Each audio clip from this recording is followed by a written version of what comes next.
And I'm talking with Scott. He was kind enough to allow us here almost a year later to discuss what he's gone through since the loss of his wife, Sarah. So, Scott, let's go back to that day without rehashing everything. But what were you doing the day of the shooting? Just another day at work. I was in a meeting. It was kind of bizarre because at first everybody thought it was a bank robbery, and then I had heard from I want to say administrative assistant or professional help said that they were locking down schools, and then my brother-in-law texted me and asked if things were okay, and I thought it was odd as everything was happening. But when I got a phone call from Jeff Hardell, the chief, retired chief now, and him telling me that there was an accident at Sarah's work and that I needed to be there. So I immediately jumped in the car and drove there. When I walked up to the building, see the officer, looked at his eyes, I knew exactly something bad had happened. And for him to be able to say, yeah, Sarah's gone, I'm sure it was just as difficult for him to say as it was probably for me to hear. What goes through your mind after something like this, or when it's happening? When people use the word, everything is very surreal. I had never understood that until that moment. Things were going really fast and going really slow. Having to go to Sarah's folks and explain what happened and how I was going to tell them, and later that day having to talk to my kids about that as well. That was not an easy thing to do, and I'm sure nobody would ever want that job. I was fortunate enough that Jeff Hardell went with me to Sarah's folks. Being able to lean on him and help me bear that difficult news was a lot easier. Can't thank him enough for his help. What was your response spiritually through this?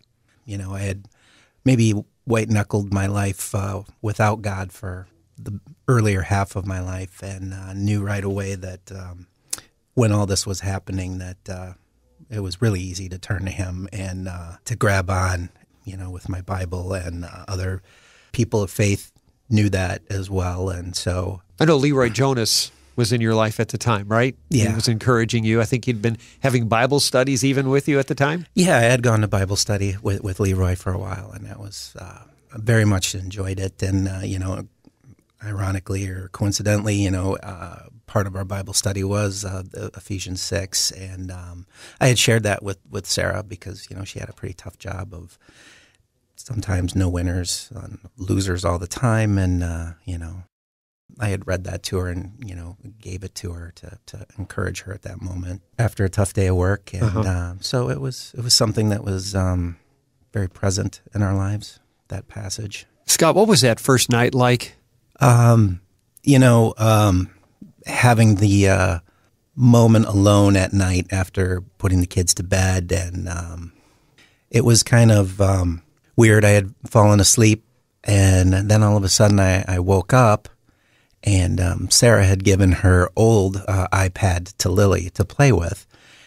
I'm not a big Facebook person or, social media and stuff like that. But weirdly, I got up in the middle of the night, went to it, opened the Facebook page and saw, some anger that was sent about the situation and about the shooter. And knowing Sarah and our beliefs, but I knew that, I don't know, for some reason I knew that what I had written, and actually my daughter helped me with it, and what I was thinking about was meant to be sent, and that message was meant to be seen or heard. And someone had told me that there was over 30,000 some views, which is it's pretty big. Yeah, I guess. Talking with Scott Sann about his situation, losing his wife last year in that March incident in Weston. So we're going to come back and we're going to pick up on that Facebook post and more about how God has moved in Scott's life since then. So Scott, you mentioned the Facebook post response that first night when you woke up. What was going through your mind? And having your daughter, how old is she or was she? She was 18 at the time. She was home for spring break from college. Okay, so she helped you post something because there was some anger that was being expressed on Facebook, and you decided to respond. What was that response? anybody can act in anger and with any instrument and cause harm. And I knew people were gravitating towards race. Sarah and I believe that, we're all capable of greatness or capable of evil. And I didn't think she would have thought it was right, just automatically gravitating towards a race instead of just the person himself. Yeah, no question. In the response, you said over 30,000 people viewed it. What kind of response did you get from folks from that on Facebook? I don't know. I didn't. Your daughter would know, huh? Yeah, she would know. I didn't read any of it. For weeks, I had received cards and things like that. So, I kind of paced myself because I wanted to, reflect on people's genuine kindness and what they wanted to say to me in that moment. So I didn't want to rifle through 100 just to get through them. So. Oh, sure. Billy Graham was quoted once saying, "Someday you will read or hear that Billy Graham is dead. Don't you believe a word of it. I shall be more alive than I am now. I will just have changed my address. I will have gone into the presence of God." How does that hope of that seeing Sarah again, how does that help you through this? Oh, it's interestingly, my father gave me a book called Heaven, written by Randy Elkhorn, and he had given it to me after my mother had passed a couple years ago. Finally opened it. It's been an extremely encouraging book because we often question what heaven is like, and I like the way that the author had written this book, taking things from Scripture at face value, and I think people use the term they're in a better place. Well, they are. They're not in a better place. They're in a great place. Part of my healing from reading that book and knowing that Sarah is in a great place, I know she would want me to move on, and I don't want to even say move on, but keep moving, because I don't think it would be, if I was there and she was here, I probably would not be enjoying myself there knowing that she was miserable and not happy here. Right. Then when that day comes, when I get to go there, that she'll be able to say, "You're going to love this place." Let me show you around. Let me show you around. We get fresh powder every day at the top of the mountain for snowboarding, and the food tastes so good. And one of the cards that I got was from an old schoolmate, and she had written in there her favorite verse was John 16:33. "I've told you things so that have peace. In this world you will have trouble, but take heart. I have overcome the world." And it is really true. We live in a fallen world, but if we focus on that and not the afterlife, I think it would be very difficult for somebody to move past something like this. No question. Talking to Scott Sann about losing his wife in the shooting, not really losing her. She's just has a new address for now. And in a blink of an eye, we will be reunited. That's the hope. But until that day, we're going to talk to Scott a little bit about what is helping him, how he sees his future, and how this might have affected other family members. We'll do that shortly. So, Scott, we were talking about Sarah's home in heaven. You're not there yet. We're still here. We have that hope. But having gone through this loss, this tragedy, I know that as you've grown stronger in your walk with the Lord, what has been your greatest help? What has helped you the most, do you think? Or what are the things that you would encourage others to do or to be a part of to help them through their own trial? For me, I've always had the Bible there when I needed it. Weirdly, I added the Bible app to my phone, which goes to my watch, so I always get the verse of the day, and it helps keep me on track with my faith. And it's scary sometimes, the verse or the words for the day and how they either had fit from the day before or present themselves in that day themselves. So people will look at me and or ask me how I can be doing so well, or maybe I'm doing too well, and that I might be going to fall hard later or something. And I would say no. It shouldn't take a tragedy like this to get people to start their walk or run a little bit and catch up. These tragedies come to everybody. Everybody's either going into a trial or coming out of one. Maybe not to the magnitude that you've experienced, but if the best way to be prepared for it is to already have that relationship, if you've even had it. My mother would always say to us at the dinner table of huge trials when we were growing up as kids, we didn't get this video game or we didn't have this toy or whatever. And my mother would always say, remember, somebody's always got it worse. And maybe that's part of helping keep things in focus. I mean, I couldn't imagine, not that I wished that the shooter died. I just know that I know he did, I believe, ask for forgiveness in the end or felt sorry. So for that, I have to forgive him. It's a hard thing to forgive, but if that forgiveness is for yourself and maybe even more for yourself, so that you can move on with life. But if you're holding on to something so bitterly, you're closed off from God. Yeah, I think someone said it best when they said, having bitterness or unforgiveness towards someone is drinking poison, thinking that the other person will die, and all it really is affecting you. Your kids, and family members, how did they respond? It was pretty tough. I mean, you never imagine when you see somebody in the morning leaving that day that's the last time you're going to see them, or that night watching maybe TV or whatever. So I know it was difficult through suggestion of some good friends. Like I said, I white-knuckled earlier part of my life and chose to go into counseling right away. One of my children decided to go right away as well, and I believe they're all doing well right now. I mean, the thing I'm with loss maybe that it's difficult is the things that weren't said or guessing as to either where your relationship was fully at or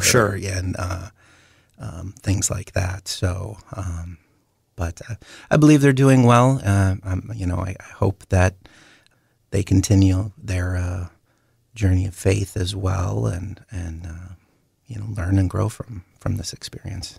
So here we are a year later. How do you feel a year later? Do memories come back to that day, or do they affect you differently now than they did 6 months ago? I was talking with Sarah's mom here the other day, and I was talking with a friend that had lost his son back in May, and him and I were talking, and people always say, "Are you moving past?" Well, you never move past somebody you love or somebody that was very important in your life, and you don't move through because you're not getting to the end, right? So as him and I said, and as I said to Sarah's mom, we just keep moving, and it's okay that that those memories come up, and it's weird. It could be as simple as a shirt that I see in my closet to a plate or a cup or a picture or just something. There's always something, and it's a good thing because those were good times, and you don't want to forget those. Why would anybody want to forget your good times? Does it give you a sense of appreciation for people who are in your life now, not taking them for granted? I would think so. Yeah, I mean, I had always said to Sarah, just being funny, you never know about tomorrow. It might not be here, and people see all these motivating bumper sticker things, and they're kind of warm and fuzzy in the moment. But I mean, really, if you look at those and things in the Bible, and you try and live like, then there is no tomorrow, the next day. I mean, within means, your financial means and stuff like that. But I mean, to step up, or that's a bad way of saying, even though you don't feel like telling somebody you love them or whatnot, but to say that, because you never know when the next time you're going to run into them, or you might not. There was a story my wife saw the other day on this subject. A child had rebelled against Dad. Dad was a pastor, and he was very disappointed in her choices. and it hurt him and the family. And he overheard the younger sister one day say to her, "Why did you do that? Dad has not smiled since the day you did that." And it hurt him so much that he saw his kids arguing or having this discussion because he handled the situation poorly. From that day forward, he said, "I'm going to love them as if they never hurt me." That's pretty powerful. When things first happened, everybody in the community, and I really need to say this, Coy, I mean, the Wausau community was absolutely amazing. I mean, they, like the Lord held me in the palm of their hand. I mean, people brought meals, cards, financial contributions, just an outpouring of love after something bad is just, an amazing thing to see and be part of. Leroy and another friend said, "Scott, just be still. Maybe your position in this is to help gather some extra to the Lord's flock by your actions and your words." So, I mean, I hope that when that day comes, I'll be able to look at him and he'll be able to say, "Well done, my good and faithful servant." I haven't had anybody come directly to me yet, but I would certainly not push anyone away, and that was hurting, that needed some help. So one of obviously I'm doing something to work with legislation and trying to improve some protection for some attorneys so that maybe something like this doesn't happen again. Maybe can de-escalate, that divorce situation from it getting too contentious, which, divorce is, it's tough. People don't want to lose custody of their kids. They don't want to be hurt financially, and with drugs and financial situations out there, things are, I think, tougher in that situation. So to help with that law has been very healing for me. You're referring to Sarah's Law. Yeah, they called it that. Yeah. I did not, but that's what they're calling it. So. Okay. Moving forward, Scott, what is God doing in your life today as you're going through your new life in light of your past? How hopeful are you about your future? Well, I'm very hopeful of my future. I mean, I'm assuming, everybody assumes that they got 20, 30 years, they're going to be old and they're going to have grandkids, and assuming that, or I hope for that, but I'm trying to live every day to its fullest with my relationships. My business is great. It's scary being on your own, but it's also very powerful for lack of better words, we all know we're not in control, but somewhat have a little bit control of my day. Work as hard as I want and fit things in how I want. Is nice now to be there for my family a little bit more until the sun starts shining.